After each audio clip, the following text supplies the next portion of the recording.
NSS general secretary G Sukumaran നായർക്കെതിരെ ഇന്ന് രണ്ടിടത്ത് കൂടി ബാനർ പ്രത്യക്ഷപ്പെട്ടു. പത്തനംതിട്ട കാരക്കലിലും മയിലാടുംപാറയിലും ഇന്ന് കിട്ടിയ ബാനറുകൾ അടക്കം NSS നേതൃത്വത്തിനെതിരെ 19 ഇതുവരെ പ്രതിഷേധമുയർന്നിട്ടുണ്ട്. മിക്കവാറും എല്ലായിടത്തും BJP-ക്കാരോ BJP അനുഭാവികളോ ആണ് പ്രതിഷേധിക്കുന്നത്.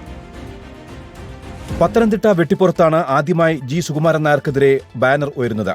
പിന്നീട് ഓരോ ദിവസവും പലയിടത്തായി ബാനറും ഫ്ലക്സ് ബോർഡുകളും ഉയരുകയായിരുന്നു. ബാഹുബലി സിനിമയിലെ കട്ടപ്പയുമായി ജനറൽ സെക്രട്ടറിയെ താരതമ്യം ചെയ്യുന്നതാണ് മിക്കവാറും എല്ലാം. പലതും ഒരേ ദൃശ്യം തന്നെയാണ് ഉപയോഗിച്ചിരിക്കുന്നത്.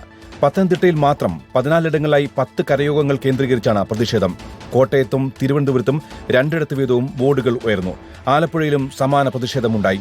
എല്ലായിടത്തും BJP ബന്ധമുള്ള ആളുകളാണ് പ്രതിഷേധങ്ങൾക്ക് പിന്നിലെന്നാണ് കരുതുന്നത്. അതേസമയം മയിലാടുംപാറ കരയോഗം ഒഴികെ ഒരിടത്തും ബോർഡും ബാനറും വെച്ചതിന്റെ ഉത്തരവാദിത്വം ആരും ഏറ്റെടുത്തില്ല. തങ്ങൾക്ക് ബന്ധമില്ലെന്നാണ് കരയോഗം ഭാരവാഹികൾ പറയുന്നതും. പരസ്യമായി രംഗത്ത് വന്ന കരയോഗങ്ങൾ 3 മാത്രം. തിരുവനന്തപുരത്തെ കുറ്റാനിക്കാട്, കോട്ടയത്തെ കിളിരൂർ, പത്തനംതിട്ടയിലെ മയിലാടുംപാറ.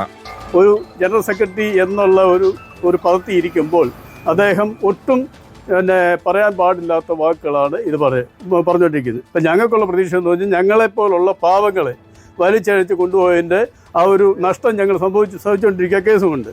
അതിനെതിരെ ഞങ്ങൾ പ്രതിഷേധിക്കുന്നു. സുകുമാരൻ നായർ രാജിവെക്കണം. ഇപ്പോൾ സുകുമാരൻ നായരുടെ മൂട് താങ്ങി നിൽക്കുന്നത് ഗണേഷ് കുമാർ എന്തുകൊണ്ടാണെന്ന് അടുത്ത ജനറൽ സെക്രട്ടറി ആകാൻ വേണ്ടിയാണ്. അതേസമയം NSSന്റെ പേരിലല്ലാതെയും പ്രതിഷേധങ്ങൾ തുടങ്ങിയിട്ടുണ്ട്. അയ്യപ്പ ഭക്തരുടെ പേരിൽ ഇന്നലെ നെയ്യാറ്റിൻകരയിൽ ജി സുകുമാരൻ നായരുടെ കോലം കത്തിച്ചിരുന്നു. ഇതിന്റെ പിന്നിലും BJP ബന്ധമുള്ളവരാണ്. News desk reporter.